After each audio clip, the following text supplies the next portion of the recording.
नमस्कार, स्वागत है आपका बोलता हिमाचल पर। आज है 13 मार्च 2025 और हिमाचल प्रदेश से जुड़ी हुई आज की बड़ी खबरों की जानकारी अपडेट्स हम आपके लिए लेकर आए हैं।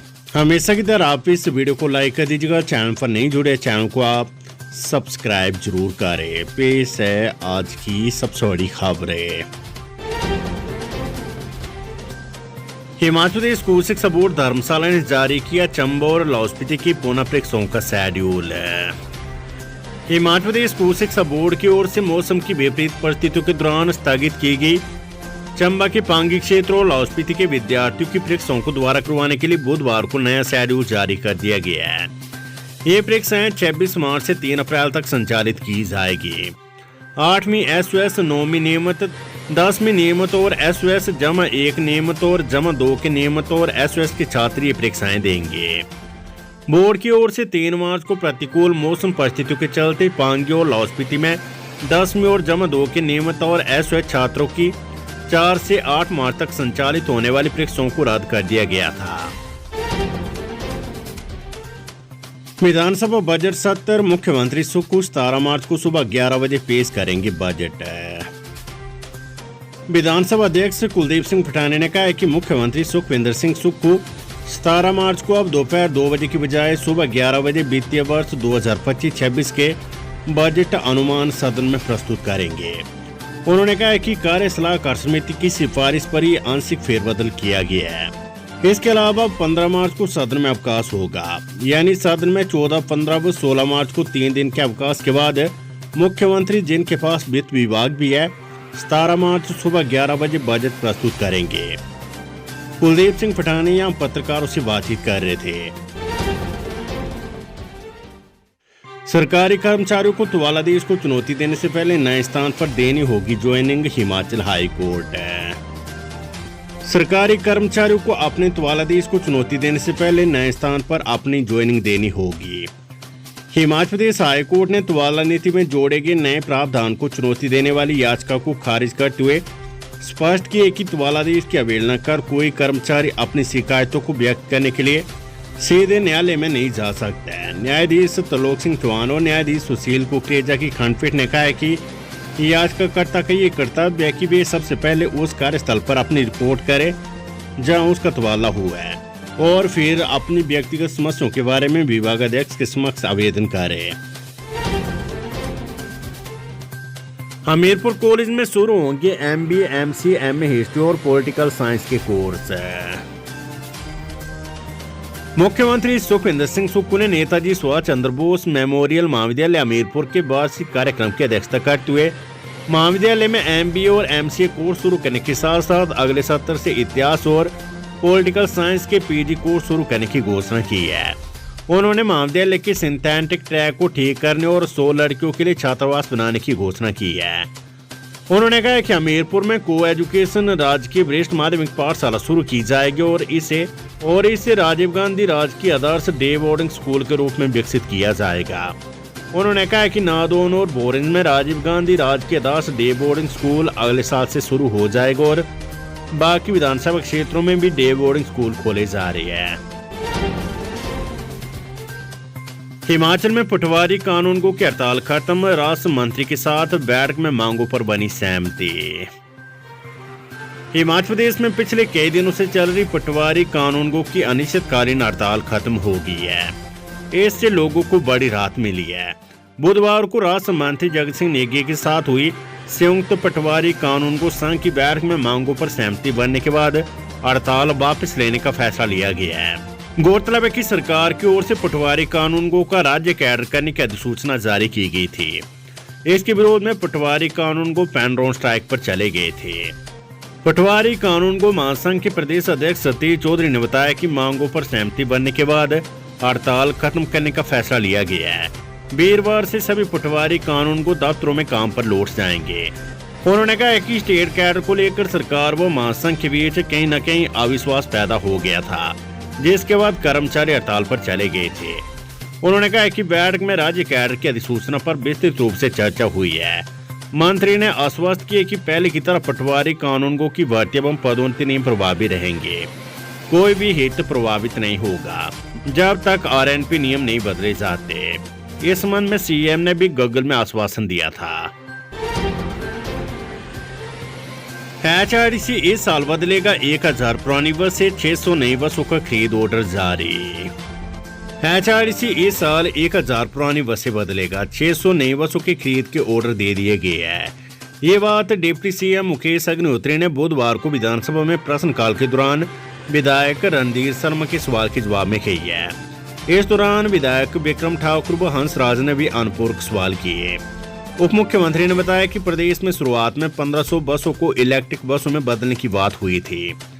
राज्य में चरणबद्ध तरीके से इन्हें बदलने का काम किया जा रहा है। केंद्र का कहना है कि पूरे देश में 1 लाख बसें इलेक्ट्रिक बसों में बदली जा रही है। ऐसे में कंपनी के पास समय नहीं है। उन्होंने बताया कि प्रदेश में इलेक्ट्रिक बसों के लिए टेंडर लगाए गए थे। टेंडर में बस खरीद व 10 वर्ष तक रख रखाव का भी प्रावधान किया गया है। ये बस 1.25 करोड़ में पड़ेगी तथा रख रखाव पर 40 से 45 करोड़ रुपए लागत आएगी। वर्तमान में नाबार्ड के माध्यम से 327 इलेक्ट्रिक बसें खरीदी जा रही है, जिसके लिए बोलीदाता कंपनी को आपूर्ति आदेश जारी किए जा रही है। कंपनी ने इन बसों की डिलीवरी के लिए 11 महीने का समय मांगा है। इसके अलावा एचआरडीसी स्वयं से 250 डीजल बसों की खरीद कर रही है। इसके अलावा 100 टेम्पो ट्रैवलर खरीदने के लिए भी ऑर्डर दे दिए गए हैं। इसके अलावा 100 और टेम्पो ट्रैवलर खरीदने जा रही है। अग्निहोत्री ने कहा कि एचआरडीसी टाइप 2 इलेक्ट्रिक बसों की खरीद भी कर रही है और राज्य की भौगोलिक परिस्थिति के मद्देनजर एचआरडीसी इसमें कुछ बदलाव भी करना चाह रही है, लेकिन केंद्र ने इसके लिए इनकार कर दिया है। हिमाचल भाजपा 27 को करेगी विधानसभा का घेराव, कानून व्यवस्था चिट्टा खनन माफिया को संरक्षण देने का आरोप। भाजपा 27 मार्च को हिमाचल प्रदेश विधानसभा का घेराव करेगी। ये जानकारी भाजपा के प्रदेश अध्यक्ष राजीव बिंदल और नेता प्रतिपक्ष जयराम ठाकुर ने बुधवार को संयुक्त प्रेस वार्ता में दी है। प्रदेश भाजपा विधानसभा के बाद विशाल प्रदर्शन करेगी। भाजपा ने बिगड़ती कानून व्यवस्था चिट्टा खनन माफिया आदि को संरक्षण देने का आरोप लगाया है। विधानसभा परिसर में पत्रकारों को संबोधित करते हुए भाजपा प्रदेश अध्यक्ष डॉक्टर राजीव बिंदल ने कहा कि 27 मार्च को भाजपा विधानसभा के बाद एक महाप्रदर्शन करने जा रही है, जिसके माध्यम से वर्तमान कांग्रेस सरकार को उनकी नाकामियों को लेकर घेरा जाएगा। हिमाचल प्रदेश यूनिवर्सिटी ने जारी की स्नातक वार्षिक परीक्षाओं की final date sheet. Himachal Pradesh विश्वविद्यालय एचपीयू ने कॉलेजों में होने वाली स्नातक वार्षिक परीक्षाओं की फाइनल डेट शीट जारी कर दी है। बीते 6 मार्च को जारी की गई टेंटेटिव डेट शीट को लेकर आई आपत्तियों पर गौर करने के बाद बुधवार को फाइनल डेट शीट जारी की गई है। परीक्षाएं 27 मार्च से शुरू होगी। विश्वविद्यालय की ओर से जारी हुई डेट शीट के अनुसार स्नातक प्रथम वर्ष की वार्षिक परीक्षाएं 27 मार्च से शुरू होकर अब 2 मई तक चलेगी, जबकि द्वितीय वर्ष की वार्षिक परीक्षाएं 27 मार्च से शुरू होकर अब 8 मई तक चलेगी और तृतीय वर्ष की परीक्षाएं 27 मार्च से शुरू होकर अब 6 मई तक चलेगी। विस्तृत डेट शीट विश्वविद्यालय की वेबसाइट पर उपलब्ध करवा दी गई है।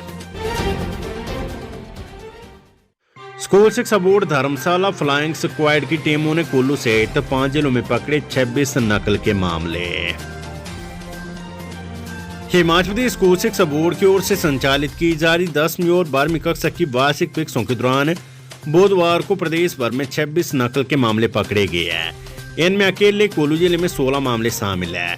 शिक्षा बोर्ड द्वारा गठित उड़न दस्तों की ओर से की गई छापेमारी में प्रदेश के कुल्लू, मंडी, चंबा, सिरमौर और ऊना में नकल के मामले पकड़े गए हैं। मंडी में 7 जबकि चंबा, सिरमौर और ऊना में एक मामला पकड़ में आया है। बुधवार को जमा 2 कक्षा का हिंदी और उर्दू विषय का पेपर था। जल्द मिलेगी सामाजिक सुरक्षा पेंशन, विधायक क्षेत्र विकास निधि जारी। विधानसभा में मुकेश अग्निहोत्री ने दी जानकारी। हिमाचल प्रदेश में विधवाओं और अन्य वर्गों को जल्द सामाजिक सुरक्षा पेंशन मिलेगी। ये जानकारी हिमाचल प्रदेश विधानसभा में उप मुख्यमंत्री मुकेश अग्निहोत्री ने दी है। अग्निहोत्री ने कहा कि विधायक क्षेत्र विकास निधि का बजट भी जारी कर दिया गया है।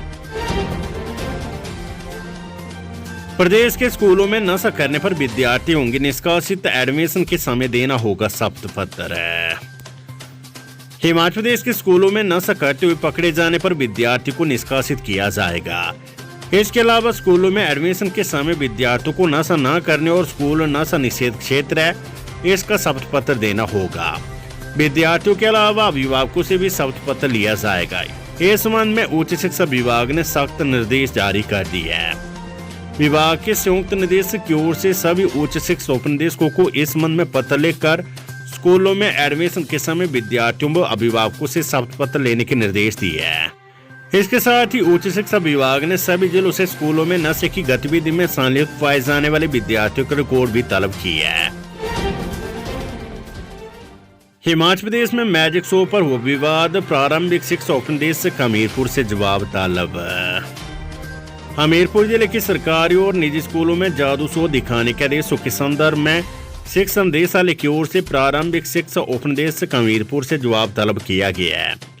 बीते मंगलवार से सोशल मीडिया पर वायरल हो रही चिट्ठी के आधार पर उपनिदेशक से स्पष्टीकरण मांगा गया है। वहीं मामले की चर्चा में आने के बाद प्रारंभिक शिक्षा उपनिदेशक कार्यालय की ओर से इन आदेशों को वापस ले लिया गया है। प्रारंभिक शिक्षा उपनिदेशक हमीरपुर ने 11 मार्च को जिला भर के निजी और सरकारी स्कूलों में जादू शो दिखाने और शो के दौरान होने वाली आय का 30% भाग मुख्यमंत्री राहत को उसमें देने के लिए स्कूलों को निर्देश जारी किए थे, जिसके उपरांत चिट्ठी सोशल मीडिया पर वायरल होगी। प्रारंभिक शिक्षा उपनिदेशक की ओर से चिट्ठी की प्रतिलिपि उपायुक्त कार्यालय हमीरपुर को भेजी गई थी। आदेशों के सोशल मीडिया पर प्रसारित होने के बाद शिक्षा मंत्री रोहित ठाकुर के हस्तक्षेप से आदेश वापस ले लिए गए हैं। मौसम अलर्ट, हिमाचल प्रदेश के कई भागों में 6 दिन बारिश बर्फबारी के आसार है। हिमाचल प्रदेश में 6 दिनों तक बारिश जारी रहने का पूर्वानुमान है। वहीं ऊंची चोटियों पर बर्फबारी के आसार है। मौसम विज्ञान केंद्र शिमला के अनुसार राज्य में 12 मार्च की रात से 16 मार्च की शाम तक गर्ज के साथ बारिश की गतिविधि शुरू होने की संभावना है। कई स्थानों पर अंधड़ चलने का येलो अलर्ट भी जारी हुआ है। संजौली मस्जिद की 3 अवैध मंजिलों में से अब तक तोड़े 2 फ्लोर, 15 मार्च को होगी सुनवाई। संजौली में विवादित मस्जिद के अवैध ढांचे को गिराने का काम अब तक मस्जिद कमेटी पूरा नहीं कर पाई है। 3 में से दूसरे फ्लोर की छत गिराने का काम भी कमेटी अब तक कर पाई है, जबकि इसी सप्ताह शनिवार को नगर निगम आयुक्त कोर्ट में मामले पर सुनवाई होनी है। मस्जिद में अवैध निर्माण तोड़ने का काम चला है, लेकिन धीमी गति से कार्य होने से अब तक 60% काम पूरा हो पाया है। हिमाचल हाईकोर्ट चतुर्थ श्रेणी को मृत्यु के समय प्रचलित अनुकंपा नीति के तहत नौकरी दे सरकार। हिमाचल प्रदेश हाईकोर्ट ने याचिकाकर्ता को अनुकंपा के आधार पर नौकरी मृत्यु के समय प्रचलित नीति के तहत देने के निर्देश दिए हैं। न्यायाधीश संदीप शर्मा की अदालत ने विभाग को 2 माह के भीतर मामले पर नए सिरे से विचार करने को कहा है। अदालत ने कहा है कि याचिकाकर्ता की सेवाओं को उसकी प्रारंभिक नियुक्ति की तिथि के साथ अन्य सभी वित्तीय लाभ दिए जाए। अंक प्रतिशतता के आधार पर डॉक्टर राधाकृष्णन छात्रवृत्ति देगा हिमाचल स्कूल शिक्षा बोर्ड। हिमाचल प्रदेश स्कूल शिक्षा बोर्ड ने डॉक्टर राधाकृष्णन छात्रवृत्ति योजना के लिए अंकों का निर्धारण कर दिया है। 85% से अधिक अंक लेने वाले परीक्षार्थी को बोर्ड 10 अंक देगा। वहीं जिस अभ्यर्थी के परिवार की सालाना आय 50,000 से कम होगी उसे भी 10 अंक मिलेंगे। स्कूल शिक्षा बोर्ड वर्ष 2024 में संचालित 10वीं और 12वीं की नियमित परीक्षा पास करने वाले 14 मेधावी बच्चों को छात्रवृत्ति प्रदान करेगा। पात्र विद्यार्थियों से 31 मार्च तक आवेदन मांगे गए हैं। स्कूलों में ऑनलाइन की जगह वैध जन्म प्रमाण पत्र के आधार पर भी मिलेगा दाखिला, निदेशालय ने दिए निर्देश। हिमाचल प्रदेश के स्कूलों में ऑनलाइन की जगह वैध जन्म प्रमाण पत्र के आधार पर भी विद्यार्थियों को दाखिला मिल सकेगा। बाहरी राज्यों के छात्रों को स्कूल दाखिलों में आ रही परेशानियों पर प्रारंभिक शिक्षा निदेशालय ने व्यवस्था दी है। जारी पत्र में प्रारंभिक शिक्षा निदेशक आशीष कोहली ने कहा है कि अस्पतालों, आंगनवाड़ी, नर्सरी उपस्थिति के रिकॉर्ड या माता पिता के घोषणा पत्र भी दाखिलों के लिए मान्य होंगे। बीएड में प्रवेश के लिए एचपीयू के सीडीओई ने जारी किया काउंसलिंग शेड्यूल। हिमाचल प्रदेश विश्वविद्यालय एचपीयू के centre for distance and online education CDOE ने बीएड कोर्स में प्रवेश के लिए काउंसलिंग शेड्यूल जारी कर दिया है। सत्र 2024-25 के तहत जनवरी बैच के लिए बीएड में प्रवेश के लिए ऑफलाइन काउंसलिंग विश्वविद्यालय के सभागार में होगी। सीडीओई प्रबंधन की ओर से जारी शेड्यूल के अनुसार काउंसलिंग प्रक्रिया 17 से 20 मार्च तक चलेगी। शेड्यूल जारी करने के साथ ही सीडीओई ने प्रवेश संबंधित विभिन्न नियम व पात्रता शर्तों से संबंधित जानकारी भी जारी कर दी है। ये काउंसलिंग प्रक्रिया बीएड की 450 सीटों के लिए होगी। इसके लिए 580 आवेदन आए हैं। सोलन में ट्रेनिंग के दौरान अध्यापक हुए फूड पॉइजनिंग का शिकार, 11 अस्पताल में भर्ती। सोलन में ट्रेनिंग पर आए 11 अध्यापक फूड पॉइजनिंग का शिकार हो गया है, जिनका क्षेत्रीय अस्पताल में इलाज चला हुआ है। बीमार हुए अध्यापकों में एक महिला भी शामिल है, हालांकि उनकी हालत खतरे से बाहर है। डॉक्टरों ने बीमार हुए अध्यापकों के ब्लड सैंपल लिए। अभी तक ये स्पष्ट नहीं हुआ है कि ये फूड पॉइजनिंग खाने से या फिर पीने के पानी से हुई है। ब्लड की रिपोर्ट आने के बाद स्थिति स्पष्ट होगी। ये मामला सामने आने के बाद शिक्षा विभाग के अधिकारियों के हाथ पांव भी फूल गए हैं। सबसे बड़ी बात यह कि जिला शिक्षा ट्रेनिंग संस्थान डाइट द्वारा 5 दिनों की ट्रेनिंग एक निजी होटल में आयोजित की गई थी। इस रेजिडेंशियल ट्रेनिंग में जिला के करीब 130 टीएचटी व सीएनबी टीचर भाग ले रहे हैं। बीमार हुए अध्यापकों की माने तो पिछले 2-3 दिनों से उनकी तबीयत खराब हो रही थी, लेकिन बुधवार को हालत ज्यादा बिगड़ने के कारण उन्हें एम्बुलेंस से तुरंत अस्पताल पहुंचाया गया। डॉक्टरों ने स्थिति की गंभीरता को देखते हुए उनका तुरंत इलाज शुरू कर दिया है।